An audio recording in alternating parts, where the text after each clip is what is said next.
జోహన్స్బర్గ్ వేదికగా భారత్ దక్షిణాఫ్రికా జట్ల మధ్య జరిగిన మూడో టీ20 మ్యాచ్లో భారత జట్టు జూలు విదిల్చి అదరగొట్టింది.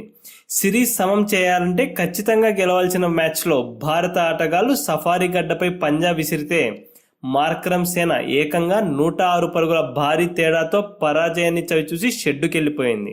ఈ మ్యాచ్లో మొదట కెప్టెన్ సూర్యకుమార్ యాదవ్ సుడిగాలి బ్యాటింగ్తో సెంచరీ నమోదు చేసి టీమిండియాకు భారీ స్కోర్ సాధించి పెట్టగా, రెండవ ఇన్నింగ్స్లో బౌలర్లు దక్షిణాఫ్రికా బ్యాట్స్మెన్ భరతం పట్టి సఫారీ గడ్డపై గెలుపు జెండా పాతారు.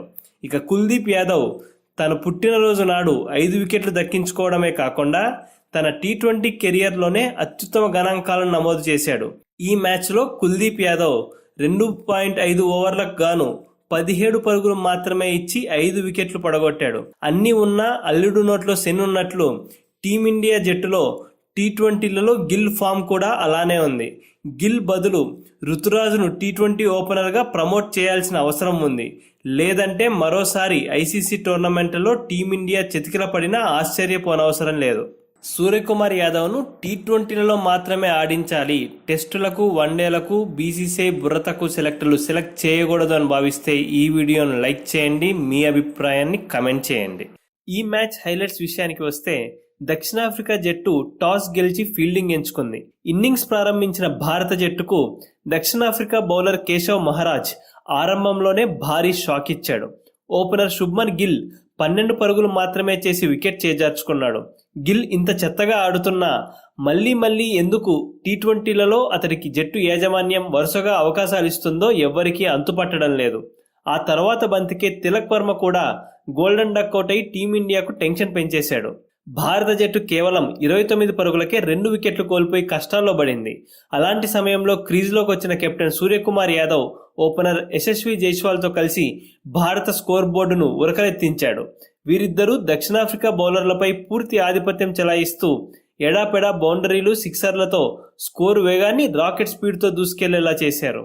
ఈ జోడీని విడదీయడానికి దక్షిణాఫ్రికా కెప్టెన్ మార్కరమ్ అన్ని బౌలింగ్ అస్త్రాలు ప్రయోగించిన వీళ్ళ బ్యాటింగ్ బ్రహ్మాస్త్రం ముందు ఏది పనిచేయలేదు. బౌలర్ ఎవరైనా సరే లెక్క చేయకుండా సూర్యకుమార్ యాదవ్ ఆడిన షాట్లు మ్యాచ్కే హైలైట్. ఈ మ్యాచ్లో సూర్య కొట్టిన కొన్ని వింటేజ్ సిక్సర్లు, కళ్ళు చెదిరే ఫోర్లు అభిమానులు రిపీట్ మోడ్లో చూస్తారనడంలో అతిశయోక్తి లేదు. సూర్యకి జతగా యశస్వి జైస్వాల్ కూడా నేనేమీ తక్కువ కాదన్నట్లుగా బ్యాట్ జలిపించాడు.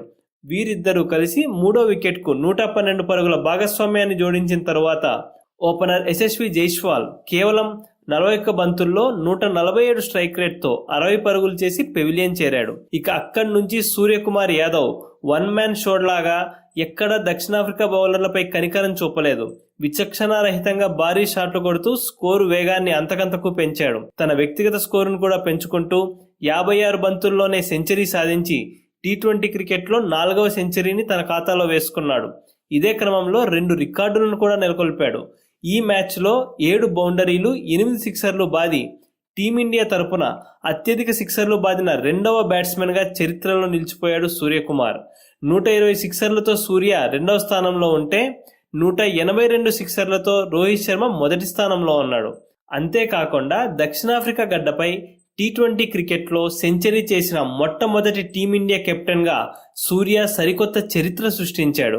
ఇక ఈ మ్యాచ్లో రింకు సింగ్ 14 పరుగులు మాత్రమే చేసి అవుట్ అవ్వడం, సూర్యకుమార్ యాదవ్ సెంచరీ పూర్తి కాగానే పెవిలియన్ చేరడం, Jadeja run out, Jitesh Sharma hit wicket కారణంగా చివర్లో టీమిండియా 220 పరుగుల మార్కును చేరే అవకాశాన్ని కోల్పోయింది.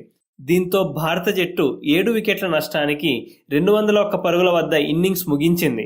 దక్షిణాఫ్రికా బౌలర్లలో లిజార్డ్ విలియమ్స్, కేశవ్ మహారాజ్ 2 వికెట్లు తీయగా బర్గర్ షెమ్షి ఒక్కో వికెట్ దక్కించుకున్నారు.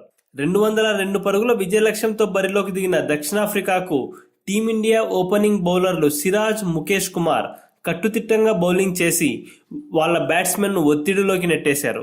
ఓపెనర్ మాథ్యూను ముఖేష్ కుమార్ క్లీన్ బౌల్ చేయగా, ఒత్తిడిలో ఓపెనర్ రీజా హెన్రిక్స్ లేని పరుగు కోసం ప్రయత్నించి రన్అట్ అయ్యాడు. ఆ తర్వాత క్లాసెన్ను హర్షదీప్, మార్కరమ్ను జడేజా వెంటనే అవుట్ చేయడంతో దక్షిణాఫ్రికా జట్టు పవర్ ప్లే ముగిసే సమయానికి 42 పరుగులు మాత్రమే చేసి 4 వికెట్లు కోల్పోయింది.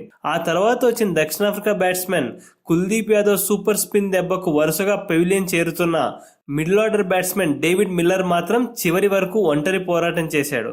కానీ చేయాల్సిన లక్ష్యం చాలా పెద్దగా ఉండడంతో మిల్లర్ దక్షిణాఫ్రికాకు థ్రిల్లింగ్ విజయాన్ని అందించలేకపోయాడు. టీమిండియా బౌలర్లలో కుల్దీప్ యాదవ్ 5 వికెట్లు పడగొట్టగా జడేజా 2 వికెట్లు, ముఖేష్ కుమార్, హర్షదీప్ సింగ్ చెరొక వికెట్ దక్కించుకున్నారు.